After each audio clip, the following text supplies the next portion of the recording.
ব্যাংকে share MTO পোস্টের psychometric test আপনারা দিয়েছেন।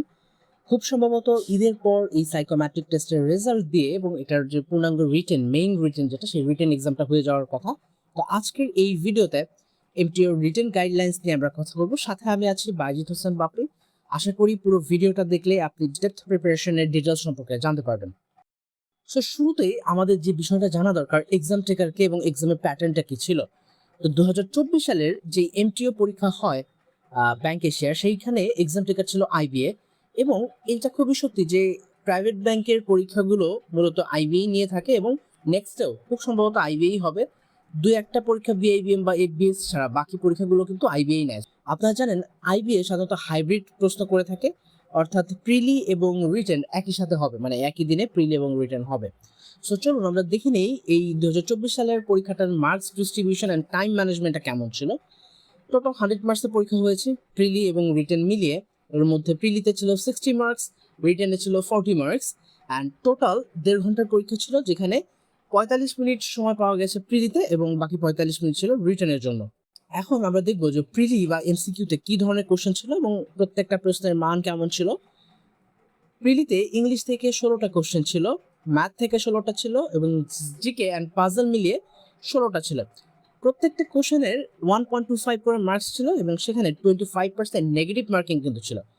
এখানে 25% বলতে 0.25 বোঝাচ্ছে না, কিন্তু 25% মার্কস হচ্ছে 1.25 এর, যেটা আসলে গিয়ে দাঁড়ায় 0.33 বা 0.32 এর কাছাকাছি।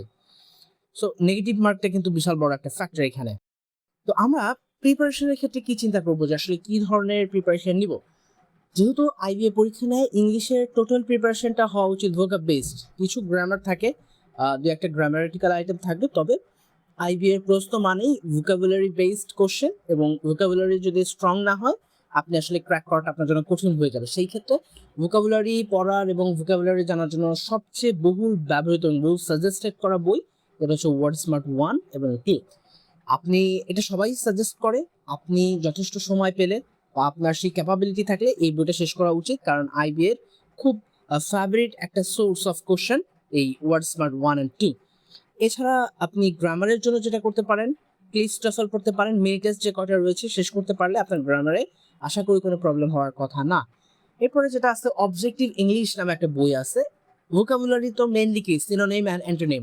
সো এই synonym and antonym, other than synonym and অ্যান্টোনিমের পরে যে জিনিসগুলো থাকে, one word substitution, spelling, analogies বা আদার্স যেই অবজেক্টিভ ইংলিশগুলো থাকে, সেটার জন্য আপনি অবজেক্টিভ ইংলিশ ইউজ করতে পারেন। যদিও ঈদের মধ্যে কিছু সময় পাবেন, ছুটি পাবেন, প্লাস হলো আপনার এখনো যেহেতু ডেট দেয়নি, সেই ক্ষেত্রে মোটামুটি একটু সময় পাচ্ছেন প্রিপারেশন নেওয়ার জন্য। এই বইগুলো সংগ্রহ করে পড়তে পারলে আপনাদের জন্য বেস্ট হতে পারে। এরপর আসুন ম্যাথের জন্য কি পড়বেন।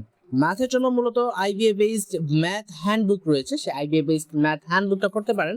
এইটা কমপ্লিট করলে আপনার বেসিক নলেজ থেকে অ্যাডভান্স লেভেলের মোটামুটি সবই আপনি করতে পারবেন বা বুঝতে পারবেন। আর এছাড়া পাজেলের জন্য প্রিভিয়াস ইয়ার্সের কোশ্চেন পড়লেই আমার মনে হয় যে পাজেলটা আপনি ক্র্যাক করতে পারবেন। পাজেলটা আসলে মুখস্থের বিষয় না, এটা আপনাকে জাস্ট প্র্যাকটিসের মধ্যে থাকতে হবে। সো প্রিভিয়াস ইয়ার্সের কোশ্চেনগুলো যদি পড়েন তাহলে পাজেলে আপনি বেশ ভালো করার অপশন পাবেন। এরপর আসেন জিকে। মেইনলি আইবিএ যে জিকে প্রশ্নগুলো করে থাকে সেগুলো হচ্ছে রিসেন্ট অ্যাফেয়ার্স থেকে মূলত আসে। তো রিসেন্ট অ্যাফেয়ার্সগুলো আপনারা দেখে যাবেন। বিশেষ করে যে আইটেমগুলো না দেখলেই নয়, ল্যান্ডলক কান্ট্রিগুলো দেখবেন, ফেমাস লোকেশনগুলো দেখবেন, ইন্টারন্যাশনাল ট্রিটিস যেগুলো আছে এটা দেখবেন, newspaper and magazine, intelligence agency, environmental issues, international boundary and lines, the state of world's geographical nicknames, bank and financial institution সংক্রান্ত জিনিসগুলো জানবেন, ইউনাইটেড স্টেটস নিয়ে জানবেন, এবং আদার্স যে ইন্টারন্যাশনাল অর্গানাইজেশনসগুলো রয়েছে সবগুলোর হেডকোয়ার্টার এবং ডিটেলস সম্পর্কে আপনাকে জানতে হবে। তাহলেই আপনার জিকে প্রস্তুতিটাও টপ নচ হবে। এবার আসুন রিটেনে যদিও খুব কম মার্ক ক্যারি করে, 40 মার্কস ছিল। সেই 40 মার্কসের মধ্যে ম্যাথ ছিল দুটো, এর মধ্যে প্রত্যেকটা 10 মার্কস করে, অর্থাৎ ম্যাথ কিন্তু এখানে হেভি ওয়েটেড মার্কস। কারণ আপনি একটা ম্যাথ ভুল করলে আপনি 10 মার্কসে পিছিয়ে যাবেন, অর্থাৎ ম্যাথ দুটাই এখানে হইতে হবে রিটেনের ক্ষেত্রে। যদিও আইবি এর রিটেন ম্যাথটা বেশ সহজ হয়, প্রিলি ম্যাথটা অনেক কঠিন হয়। সো তারপরেও আপনাকে এই ম্যাথের উপর একটু জোর দিতে হবে যাতে ম্যাথ কোনোভাবেই মিস না হয়, অন্তত রিটেন ম্যাথ দুটো মিস যাতে না হয়। এরপর ট্রান্সলেশন ছিল বাংলা টু ইংলিশ অথবা ইংলিশ টু বাংলা 10 মার্কসের, অ্যান্ড প্যারাগ্রাফ ছিল 10 মার্কসের। এখন আমরা দেখে নিব আসলে এই 2024 পরীক্ষায় কোন দুটো ম্যাথ ছিল, সেই ম্যাথ দুটো কেমন ছিল। প্রথমে একটা ছিল পাইপ রিলেটেড একটা ম্যাথ ছিল, এরপরে যেটা ছিল কি যে একটা ডায়ামিটার্স একটা মানে চাকার ডায়ামিটার্স নিয়ে রিলেটেড একটা ম্যাথ ছিল। এই দুটা ম্যাথই আপনার নখদর্পণে থাকতে হবে, মানে এই টাইপের ম্যাথগুলো আপনার নখদর্পণে থাকতে হবে, তাহলে রিটেনে কিন্তু আপনি খুব ভালো করতে পারবেন অন্তত ম্যাথ সেকশনটাকে। আর এই জন্য আপনাকে বেসিক থেকে অ্যাডভান্স লেভেলে সমস্ত প্রিপারেশনটাই সাথে রাখতে হবে। সো এই দুটো ম্যাথ সলভ করে আপনার অ্যান্সার জানাবেন কমেন্ট বক্সে, আর যদি কোনো অসুবিধা থাকে আমাকে জানাবেন, আমি দুটোর সলিউশন দিয়ে দিব।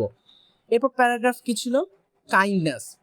এটা আইবি এর একটা প্যাটার্ন। আইবি এর সাধারণত যে অ্যাবস্ট্রাক্ট রিলেটেড যে জিনিসগুলো থাকে, যেমন কাইন্ডনেস যদি ধরেন, ভ্যালু অফ টাইম বলতে পারেন, পারসিভারেন্স বলতে পারেন, এই বিষয়গুলো নিয়ে কিন্তু আইবি এ প্যারাগ্রাফ আকারে দিয়ে থাকে।